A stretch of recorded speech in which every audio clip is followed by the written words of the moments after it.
Hey folks, welcome back to History of Retirement, or what is ERISA. And now we are in part 2 of 5. So thanks for coming back.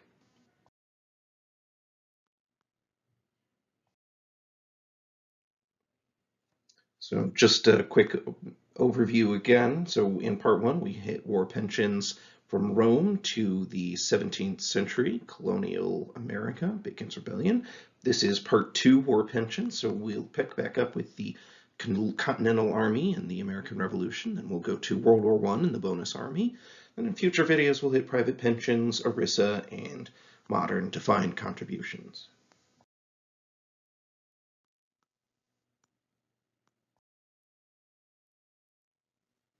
So just a recap again of our key issues: purpose, administration, vesting, funding, and fairness. Hopefully by now you're starting to pick up what I mean by all of these very basic concepts that I think we can all grasp. And we'll see how they tie through the rest of these war pensions.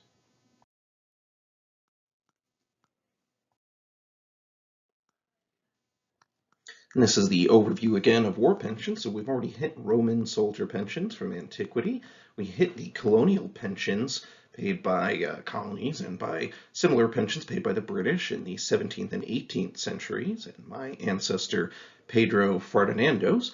And we'll start this video. We'll go into Revolutionary War pensions. Then we'll stop by briefly with the Civil War and then hit World War I and end with World War II. So, Revolutionary War pensions. The pensions for the American Revolutionary War veterans, they date back to the Continental Congress, 1776. At that point, they were disability-only pensions. So many non-disabled soldiers could claim what's called a bounty land warrant. Bounty land warrants allowed you to buy land. The bounty part was that you were being paid for your service to either a state militia or the Continental Army, and the warrant was the right to buy some of that new Western land that was acquired as a result of the Revolution from the British and from Native Americans who had sided against the United States. The intention was that that land would be farmed by the veteran, but obviously the idea was a disabled farmer would not be able to farm or would not be adequately able to farm.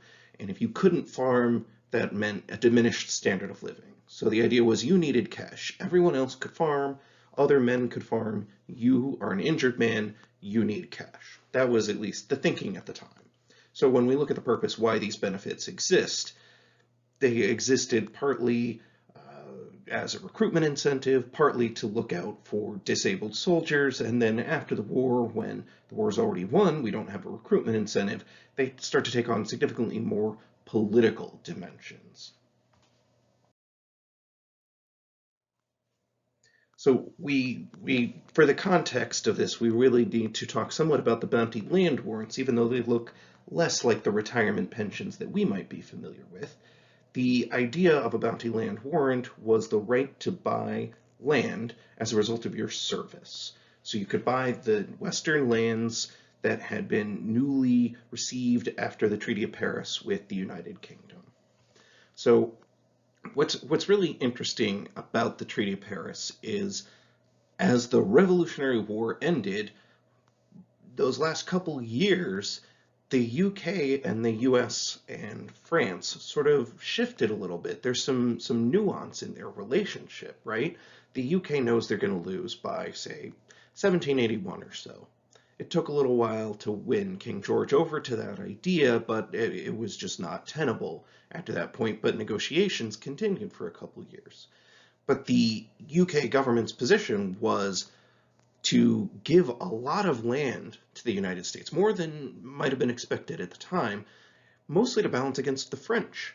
This new land, it was west of the United States, like Ohio and lands west of there, which would not have been very accessible through Canada, which was the remaining British possessions up after the Revolution.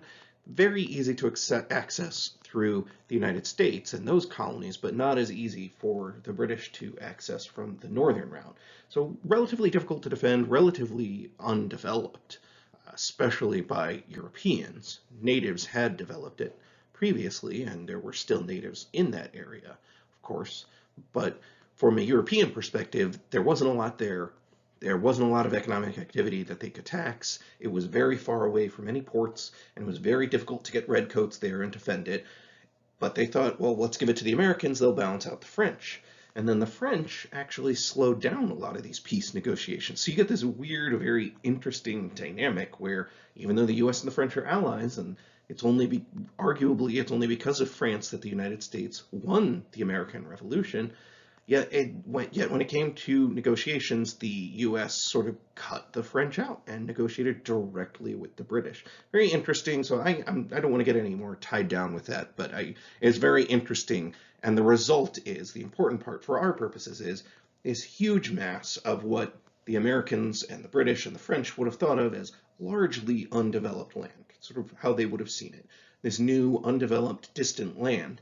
And the American colonies and the new country, they would have wanted to fill it in as much as possible. So it sure seems like a win-win. Give all of these soldiers bounty land warrants so they can buy the land that's out there. It's not very valuable, so we got to get people on it anyway, and we'll give them this land, and that really makes them feel like they've gotten their bounty, they've gotten compensated for all of this military service they gave us, but also really they're doing a benefit to the country, right? They're filling in all of this new empty land. So a lot of interesting political background, really, that fills in the purpose of the bounty land warrants.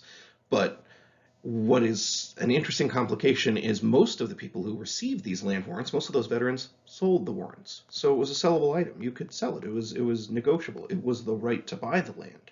You could sell that right, that piece of paper, to somebody else. And more of them sold or transmitted or transferred those warrants than actually exercised them. So, very, very interesting that we look at it like, oh, they're all farmers, everyone wants farms, we want to fill out this new empty, quote-unquote, Western land, and yet most of them wanted the cash. They wanted to sell it for cash. Land warrants had also been used in the 7 Years' War, aka French and Indian War, and they would be used again in the War of 1812. So when we look at the purpose why benefits exist, they were not modern retirement pensions. From 1776 until 1818, so more than 40 years, they were considered disability benefits. You could not get them unless you were injured in the war. 1820 to 1832, they were for financial need. You didn't need to be disabled, but you needed to be financially disabled, so to speak. And then after 1832, most of the veterans are already dead, so the war pensions became more and more generous, and that was very politically popular. Really, politics starts to dominate at that point, where more than 5 full decades after the war, so really starts to take on a political dimension. It's more in the realm of history at that point. The bounty land warrants, the purpose of them was, as discussed, was to fill in all of that land that the new American government wanted to really, settle, wanted to fill in, wanted to make use of it for their own needs. But then the cash pensions had to exist for those soldiers that it was thought could not make much use of the bounty land warrants. So the funding is interesting. Obviously, the bounty land warrants was just paid for by giving them land. It was relatively low value because it was so far from populated areas, at least initially. There was still a lot of interest in moving west. A lot of people wanted land.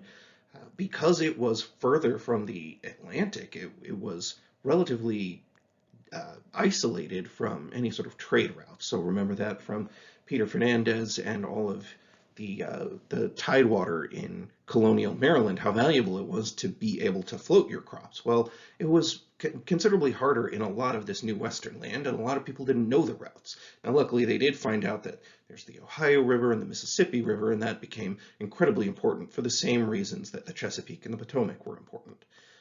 But at this time, it was low value because it was very difficult to get from, say, Ohio to the Atlantic Ocean.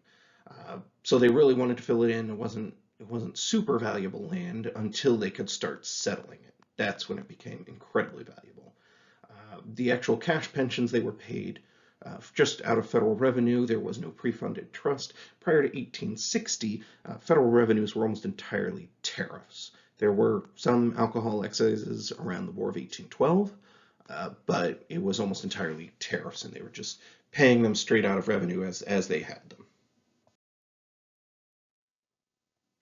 So we move to administration. There aren't a lot of formal records of service or of eligibility. There's no central list of all of the participants or potential participants or a list of beneficiaries. You had to submit affidavits proving that you did your service, that you met all of the requirements for eligibility, and you needed friends or family or both to act as your witnesses. They had to go to a judge or a magistrate or a clerk, and they had to swear. You had to mail it in. Usually you had to get a lawyer to help you with all of this and to help build your case, someone who was literate and understood all of the formalities. So it was a whole process. It was very difficult. It was not nearly as simple as we would expect today, where like they send you a form and the form is complicated, but ultimately, you log on to the website and you sign a few things here or there, and they really try to make it easy for you. But back then they were not trying to make it easy. They did not want to make it easy for you to pay. They wanted to make you work for it. And many veterans could work for months or in some cases years to claim pensions. And if you got really close and then you died before you got your pension, your widow had to start all over again. It was very awkward administration, not easy.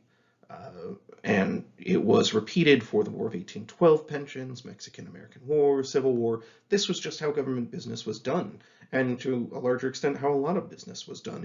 Everything was very informal, so everything needed to be proven each time through a process that was relatively burdensome.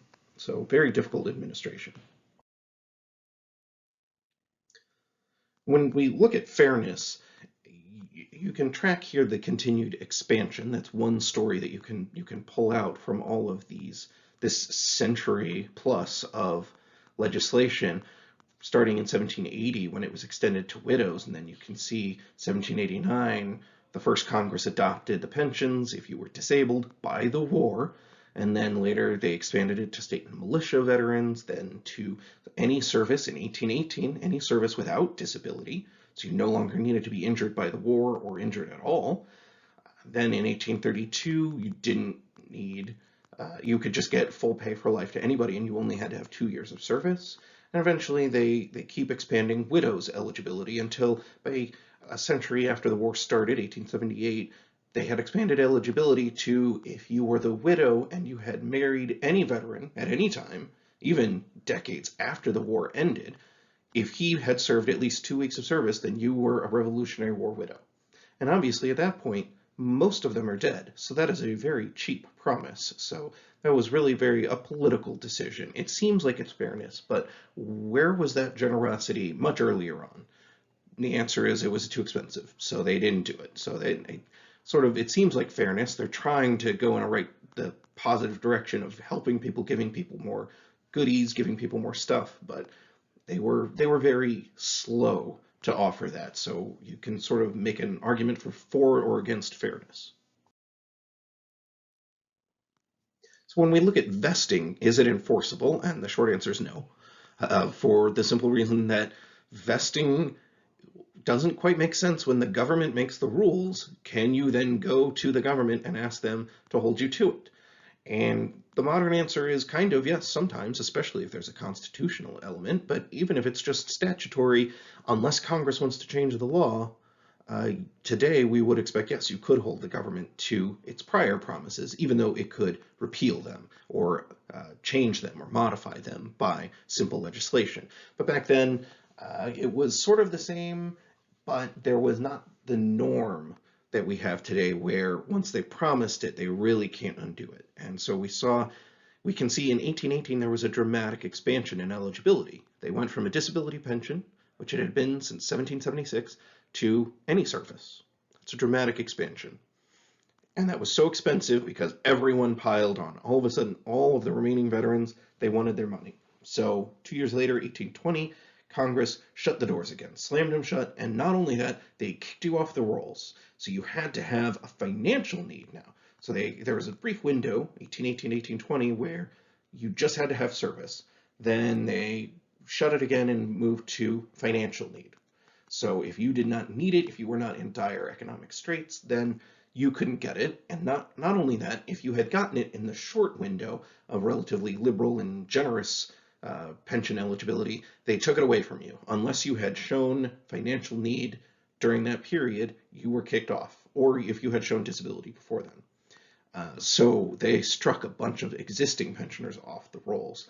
Then in 1823, they kind of undo that change and they calibrate the other direction and they restore some of the struck pensioners, but only if you had proven need since then. So benefit still requires financial need, but at least you were purged in 1820 or thereabouts, you could still get back on. Then by 1832, they got rid of financial need as well. So vesting is not, it doesn't really look like vesting. It was not enforceable. You couldn't sue the Congress, or you couldn't sue the government and say you owe me a pension. You can't do this in 1820. There was none of that. It wasn't vested. It was what they wanted to give you, and you took it, or you just didn't get it. Either you liked it or you didn't get it. So now we're going to look at a specific example. This is David Driscoll. So previously we looked at Pedro Ferdinandos, my 10th great-grandfather in colonial Maryland. This is David Driscoll, my 5th great-grandfather, and he served in the Revolutionary War, and he has a pension file. So we're going to take a look at that and sort of see what it looks like from the inside.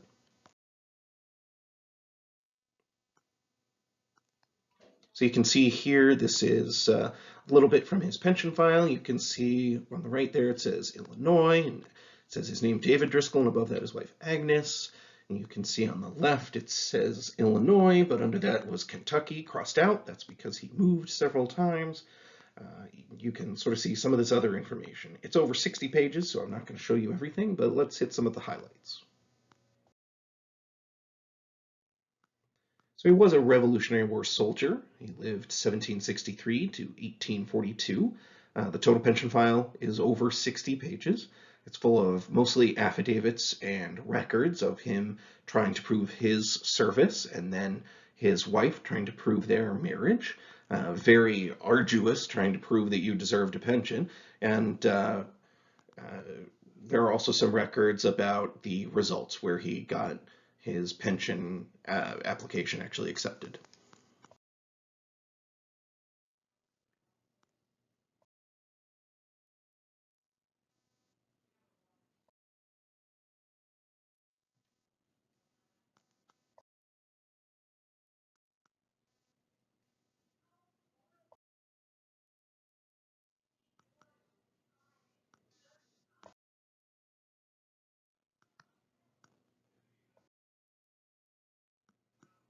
So you can see that was a lot of different pages and just a small sampling. And how many different hands did you notice? How many different handwritings? That's how many different clerks and lawyers and magistrates and judges and functionaries and bureaucrats and clerks were dealing with all of the different records and paper that was flying around.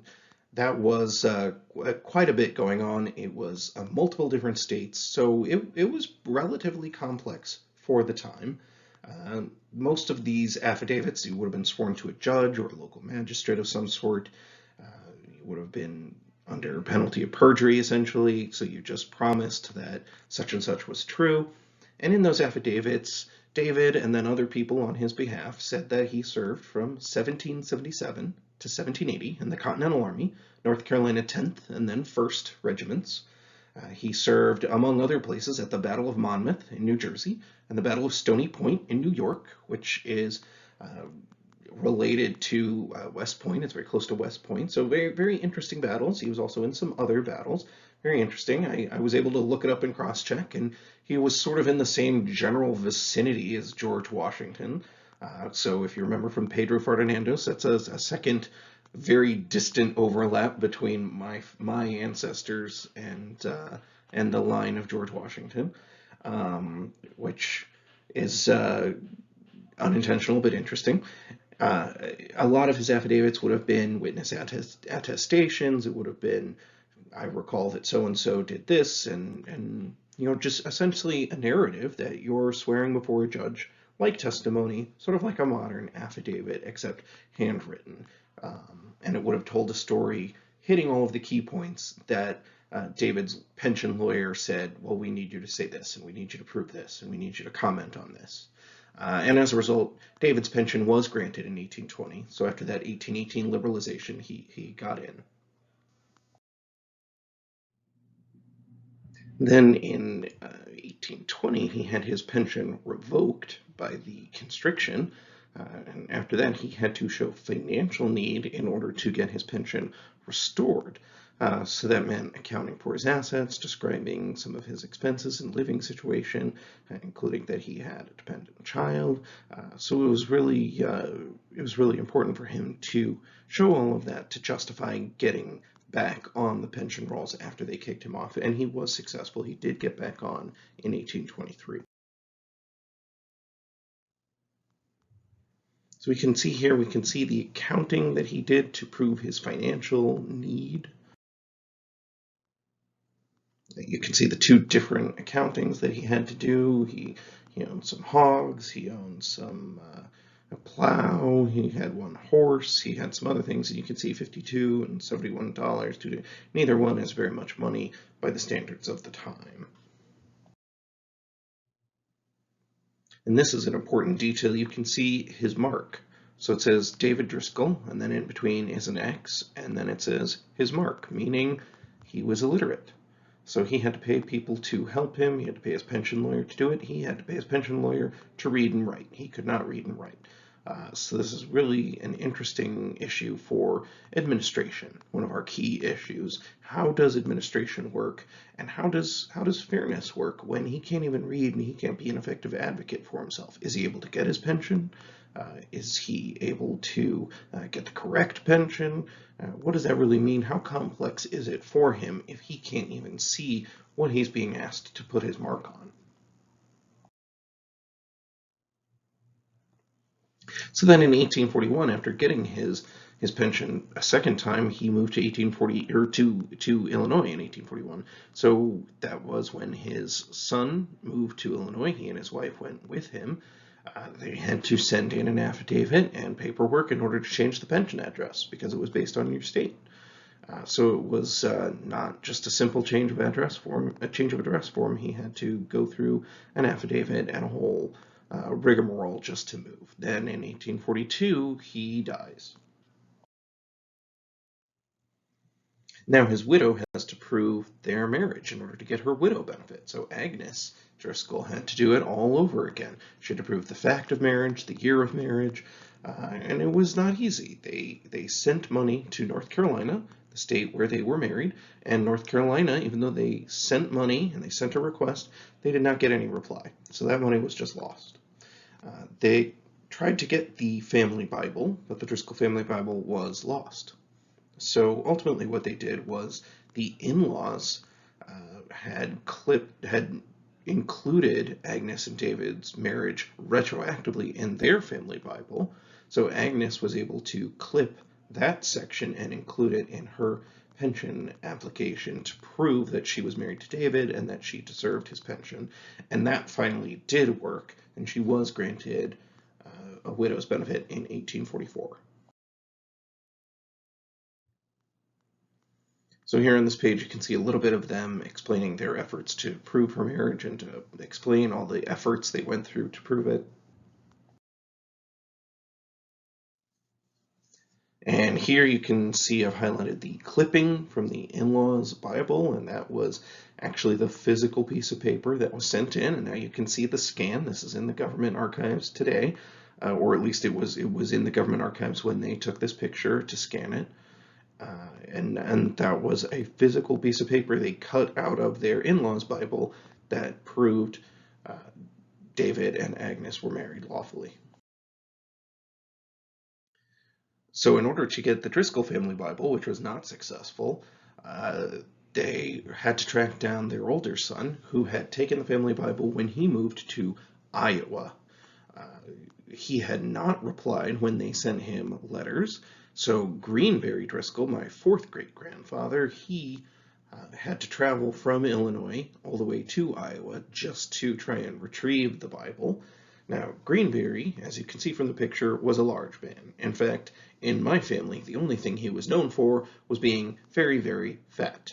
That's literally what he was famous for. Ha ha ha, he's so fat he needed a special bed that was extra wide with extra, a third row of legs for support. Very funny. But actually, this is a pretty interesting little interlude where he traveled 200 miles from Illinois to Iowa after previously moving his parents with him from, they were from North Carolina, but at that time they were leaving Kentucky and going to Illinois to live on Greenberry's farm in Illinois. So he had already moved and relocated his family westward one state. Now he had to travel 200 miles each way just to get to Iowa to try and find the family Bible so his mom could get her widow's pension. And none of this actually became the story that's passed down in my family.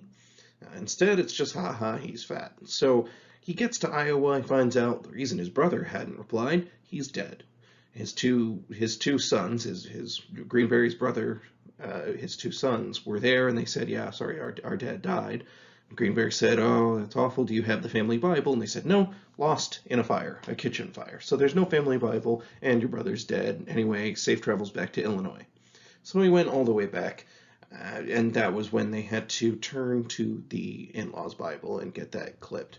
So kind of unfortunate that is not the story about Greenberry. Oh, poor, awesome Greenberry. He moved westward and started a farm, or he had to travel 200 miles just to retrieve a little bit of paperwork. Nope. Just, hey, look at that big guy.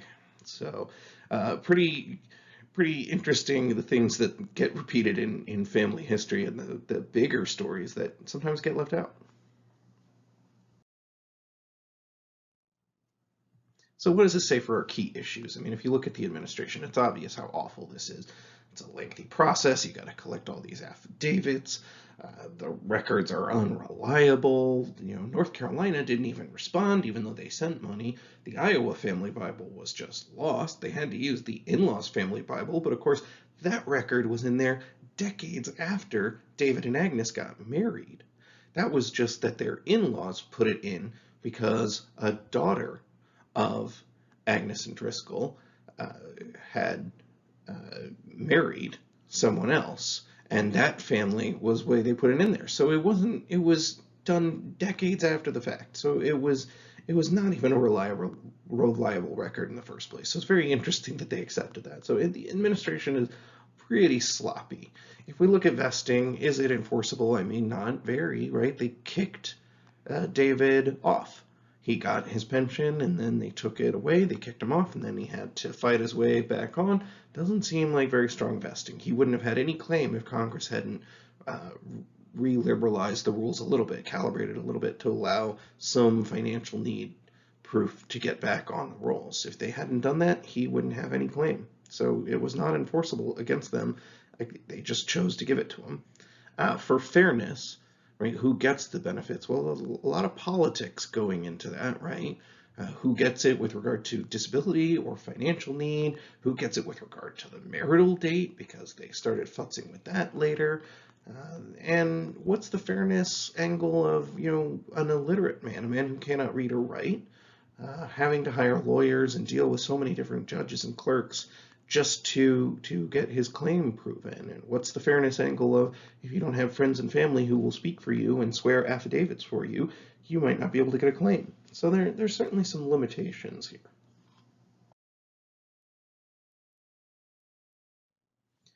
So let's move forward a little bit and see some of the 19th century developments. We start seeing municipal employee pensions in the mid-19th century, state and local governments for teachers, fire, police, but they're ultimately still government-run. Governments are the big players. They have enough employees and they have enough internal staff that they can need pensions and that they can operate pensions. So ultimately, we're still seeing that it's the province of governments. In the 1860s, we start getting Civil War pensions, very similar to Revolutionary War and 1812 and other wars, just no central list. You use affidavits and witnesses, and we have an explosion of pension lawyers. So there had been a huge explosion of pension lawyers after the 1818 liberalization, and now after 1860, there's a huge explosion of pension lawyers, where essentially all the small town lawyers, you would need to know how to do a pension. This was a big thing that a lot of your clients would need you to do, and it became an incredibly common form of law, or of a law practice, and something that lots of lawyers needed to be able to do, especially because so many people were illiterate. Uh, Less so after the Civil War, but even if you weren't illiterate, you were not necessarily very sophisticated, and you would still need help with all of the formalities. Um, and we're going to see the same shortcomings with the Civil War pensions, right? If no friends will speak for you, if you don't have any witnesses, no family, it's harder to qualify for a pension. So if we look at the federal pensions, they were for Union veterans. Federal Congress, U.S. Congress was not going to pay veterans of the Confederate side. So if you were a Union veteran, before the war is even halfway over, they already had a pension going. It's scaled on rank and injury, and they gradually expanded over time to widows and war injuries and pre-application benefits by 1893. So again, that's the war ended in 1865, so we're not even 3 decades out, or over 1 million Civil War pensioners, and they're over 40% of the federal revenue, an enormous amount of money being spent paying for these soldiers for a war that was won decades before. By 1907, they decided that everyone is disabled because old age satisfies disability. A little bit insulting, perhaps, but it's nice that that gives you eligibility. And by 1910, nearly all the living Union veterans are taking a pension. The Confederate state pensions were, just as a rule, they came later, and they were lower in amount than the federal pensions for Union veterans. They were run by the states, and of course they were run by the former Confederate states, and they just were not as good. One of the shortcomings, of course, was if you were not politically aligned with some of your comrades, if you had done things that maybe they thought were not consistent with your service for the Confederacy, and you sort of had betrayed what they thought of as the cause of the South, there were situations, there were scenarios where people couldn't find anyone who would speak for them, and you couldn't get a Confederate pension at that point, which probably was more of an effect in that people just didn't speak up as much, because you did need your friends to speak for you, at least before you had claimed it successfully. But that was a concern, and that's obviously a concern with all of these pensions. You need someone who's going to speak for you, and if you do things to alienate them, they won't speak for you. And that's a real shortcoming of the affidavit system overall, is you got to find friends, and not everyone is able to make friends, or that can impose some costs on sort of your individual autonomy. Interesting side note is the amount of spending in the Confederate States on artificial limbs. Same for the federal, but also especially the Confederates had a lot of injured men. And I have this little anecdote of half of the 1866 budget for the state of Mississippi was spent on prosthetic limbs, artificial limbs, for all of these injured soldiers. So it was a serious human cost, and they had to prioritize, well, do we want to spend on essentially these medical costs of artificial limbs because we have all of these injured men walking around, or do we want to do cash pensions, cash disability, or cash retirement pensions? So it was significantly costly, and those were some of the poorest states, especially after the war. So it was definitely much worse to be a Confederate veteran. So now we're going to shift gears. We're going to get to World War I. It's very unique. It's not like the more modern World War II and later pensions, but it's also not like the Revolutionary War, Civil War, 1812 type pensions. It's sort of its own unique animal. So the World War I veterans got bonus certificates, which was offered to them in the 20s, but not redeemable until 1945. In that time, Congress said that they would slowly fund a trust, and then there would be enough money in 1945 that they could pay for all of the redemptions. But that was all they were going to get. It wasn't disability, it wasn't need, it wasn't anything other than you just have to wait a set number of years and then you can get your money. Well, when the Great Depression hit, a lot of these World War I veterans, they were out of work, they were in dire straits, they might have all sorts of other hardships going on, and they had not, explicitly agreed to this 1945 timeline. That was something Congress had determined. So in 1932, the Bonus Army marched on DC. They wanted early redemption. They hadn't agreed, and they wanted Congress to reconsider and do it now. So here we can see the result. They walked or drove or hopped on trains or buses or whatever they could, and they got to Washington, D.C., and this is a picture of Camp Anacostia, and this is just south of the center of D.C., and you can see what is a Hooverville. It's essentially a Hooverville, just a tent city in D.C. full of World War I veterans and their families who were protesting for early redemption of their bonus certificates, and it was the largest of multiple different Hoovervilles or tent cities that the Bonus Army set up in DC in the summer of '32. And here you can see the Capitol Dome there in the distance, just beyond Camp Anacostia. And here you can see the tag on this photo, which is probably from original or shortly after the picture was taken, where it says BEF, that is Bonus Expeditionary Force, which was what they officially called themselves, and that was a reference to the American Expeditionary Force, which was the name for the Army, the U.S. Army that was sent to fight in France. So they're really referencing their World War I service, and that's very, very central to this protest. So they asked Congress to please reconsider. They said, please, pay us early, and Hoover opposed their request. He thought that it was too expensive, especially in the midst of the Great Depression. The House actually passed a bill allowing early redemption. The Senate rejected it. So after that, the DC police tried to disperse the Bonus Army. In the resulting violence, 2 veterans were killed. And then later, the U.S. Army was sent in, and it wasn't clear exactly what was going to happen. At some point, the Bonus Army thought that the U.S. Army was there to support their claim until they realized that the current active duty troops were actually evicting them, using force, using tanks. And it was actually General MacArthur and George Patton were both there and both directly involved in a lot of the eviction.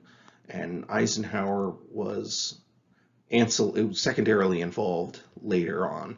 But mostly MacArthur was really the one who took a lot of the blame from historians for this. And then Patton was very actively involved in actually driving the tanks in. But they evicted the protesters, they evicted their families, and it was one of the more brutal episodes here.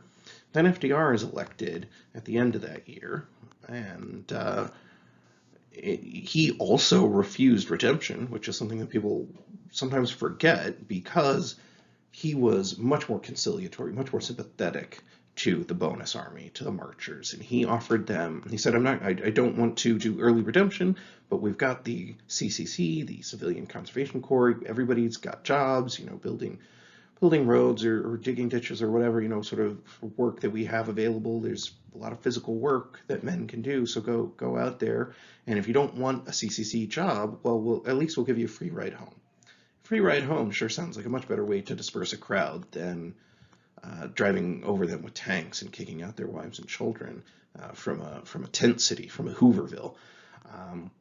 And of course, he sent Eleanor there to meet and sympathize with the troops. So even though FDR said no, and he did not want to redeem the certificates, it's often remembered, this incident in history is often remembered as Hoover sent the army, Roosevelt sent his wife.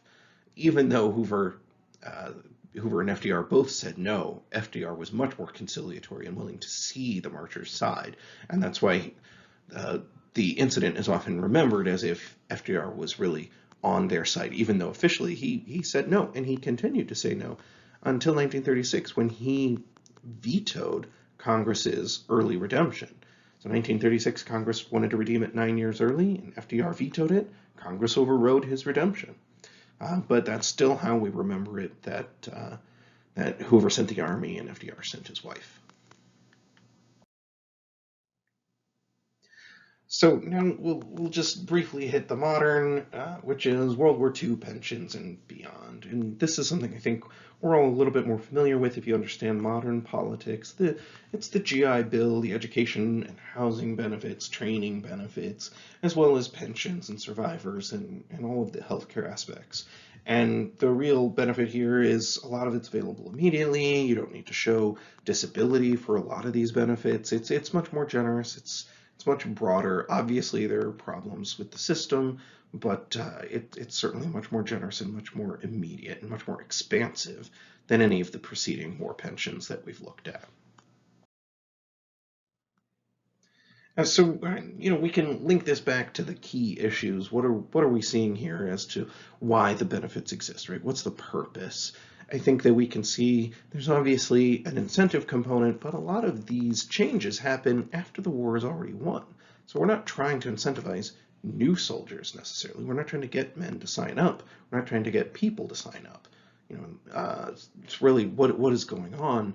A lot of it is this is a large politically popular group of people who committed an act of service or who performed some service, and that's sort of the general political feeling, is that they need to be taken care of. So it's sort of a muddled purpose. It can be a little difficult to tease out exactly what's going on, but there's a mixture of sort of incentives and politics and sort of just altruism and sympathy that are all working together, and that mixed motive can kind of make it difficult to design a system because you're trying to serve several different goals, and that's you can sort of see how these different goals, when you mix and match them, they don't work very well, and you get some confused retirement systems. Now, if you look at administration, obviously we're a lot better today, but some of these historical administrations, they did not work very well. They were very haphazard, ad hoc. You had to get a lot of help, and you had to fill out a lot of documents and get a lot of witnesses, and it was just a whole headache. For vesting, because these pensions were paid by the government, vesting was very hard to come by. You could hold the government to its promise until it said you couldn't. So it was relatively difficult because you didn't really have a higher authority you could go to. So if Congress rolled back your pension, too bad. If Congress said you'd get paid in 1945 and you wanted to get paid in 1932, too bad. I mean, you could try and protest, but they can send the army. So, a lot of problems with vesting when it's the government. You really just need to trust in their kindness and largesse. And if that's not forthcoming, it can be incredibly difficult. You really just have a political alternative.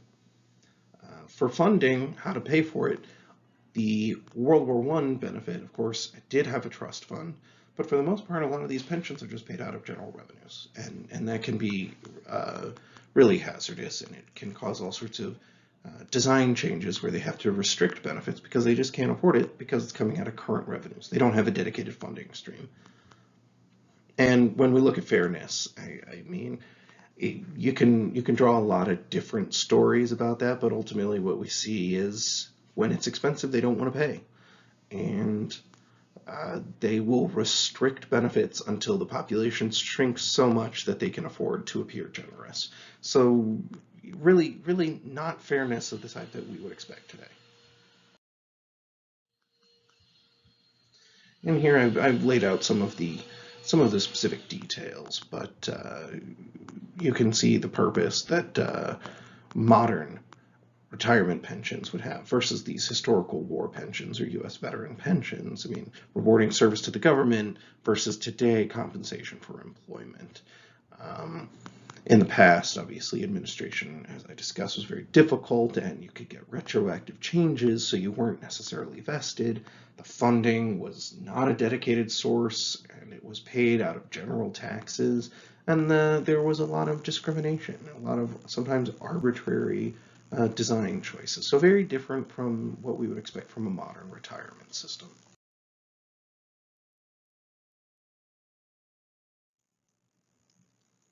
So that's the end of part 2, and we'll go on to talk about 20th century pensions. And then we will hit ERISA. And then we'll talk about the private retirement landscape today and defined contribution. And finally, we'll try to hit a few current issues. So these are those key issues again. I think that hopefully they're starting to stick by now. And thanks for watching. Hope to see you in part 3.